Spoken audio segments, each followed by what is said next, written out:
be a poem. It is a story.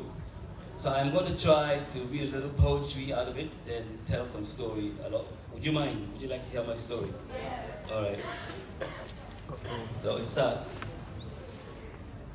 The secret to all things is to find that one thing that means everything.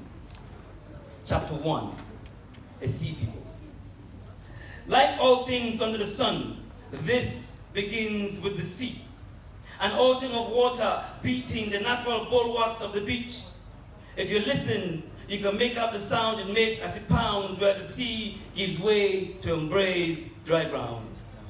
The ocean holds the same attraction for aquatic creatures as it does for terrestrial beings. People are drawn to the sound the sea makes as it smooches and makes love to the ground we walk upon. So this is not about the sea, but about a small body of sea people who dwelt and scavenged the ocean for sustenance. They will travel the ocean in small boats in search of gold, so I've been told. One day, a stranger was drawn to the closely knit community. He came with an idea, the technology to craft a bigger, more efficient boat. That one innovation changed how the community by the sea was visualized by others and how they saw themselves. Their fame increased. Songs were sung with the name of the little village by the sea. They grew from just a few. Their story turned a new leaf and they needed a chief. Your guess is as good as mine who won that brief. For one who was once a guest was adjudged the best to attain the position of influence and power at the crest of their civilization. This is a story of innovation. The secret of all things is what? Is to find that one thing that means everything. This is a short story about leadership. There was a little village of people living by the sea. I'm going to be quick. And they had small boats. And all they did was to take these little boats and go into the sea and to fish. And they only come back with just enough fish to feed themselves and their families. One particular time, another man came to that village and he said, guys, I want to join you. And he said, okay, come be part of us. But this guy, when he joined them, he went into the bush and looked for a really large tree. He cut the tree down. When he cut that tree down, he began to cut logs out of the tree. Then he found some young boys among them, come help me. And eventually, he transported those logs to town and he built a boat. What they all had were canoes. He built a boat. And because he had a slightly bigger vessel, he was able now to travel further into the sea, able to spend more time at sea, and began to come back home with more fish than everybody else. And the women noticed this guy's fish. So rather than wait for the guys who come with small fish, they waited for the guy who comes with big fish. And when he brought that fish, they would come and exchange his fish for goods that they had. Eventually, other people in the village began to see that and say, wow, we need to make bigger boats. So everybody began to make bigger boats. Eventually, he said, I want to have a house. Now, in that village, everybody's house was just thatch. You know, little mud and some thatch, and that's how they lived in. But he went back into the bush, cut some more wood, made some stuff from mud, but he would burn it. And then he made a slightly bigger house. And soon enough, everybody else wanted to have slightly bigger houses. So everybody now started to make bigger houses. And then the fame of this village began to spread, and people in other villages began to hear about him, and they started coming from over there to come and see what is going on here. And soon that little village grew and stopped becoming a village. It became a small town by the sea. Let me tell you what I know about leadership. The secret key to leadership is differentiation. You being different. Innovation is differentiation. All he had to do was not come to stand for election. All he had to do was come and do things slightly different, slightly better than what everyone else was doing. And eventually, everybody followed his lead. The secret to all things is to find that one thing that means everything. Chapter 2, The Boy on the Hill.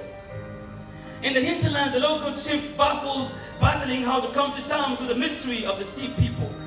He wondered what secrets the sea whispered when the wind howled its mating call as the waves roared in response. Perhaps the fish they hauled in came up with messages from the deep, he mused.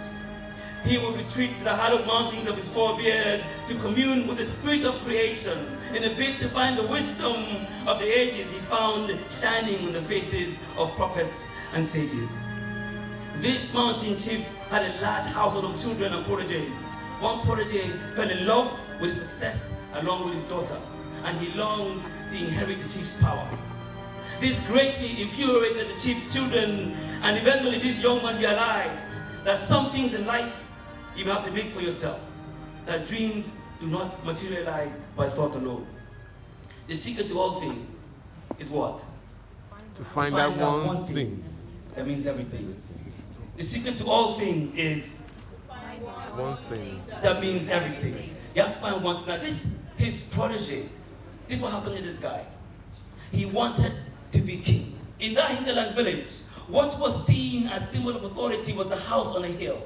So this young man asked his protege, his chief, that I want your house on a hill. And he pissed off everybody who was wondering, why is this man trying to take our inheritance? So for punishment, they gave him a land at the very bottom of the village on a valley.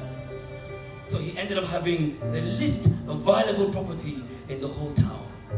Near him was a little mound hill, little ant hill. And his wife was so worried that her husband was depressed, and she said, honey, if you want a hill so badly, why don't you build one? And the idea struck him. And this young man began to ask people, if you have dirt from your house, if you have things that you don't want, come and pour it here. And they began to bring dirt, and began to bring debris, and they began to fill his ground with this. And eventually the people in the village began to laugh at him. This boy is a fool. He's turned himself into a dustbin. But they didn't know that sometimes it is out of places like this that you can find great things. It took him 10 years, but in 10 years' time, he was able to fill that land to a certain point. Eventually, he kept building and building until he built a hill that was higher than the hill that the chief had. And eventually, he built his house on the hill. So he became not the man that lives in the house on the hill, he became the man who built a hill. And soon other people in that hinterland village began to try to build their own hills. And that's how leadership is. Sometimes you don't have to have any advantage. Sometimes you're going to come from the lowliest point. But if you have a vision, if you have the partnership that is relevant, if you have smart people around you, because leadership sometimes is not a journey by yourself. And that's what he did.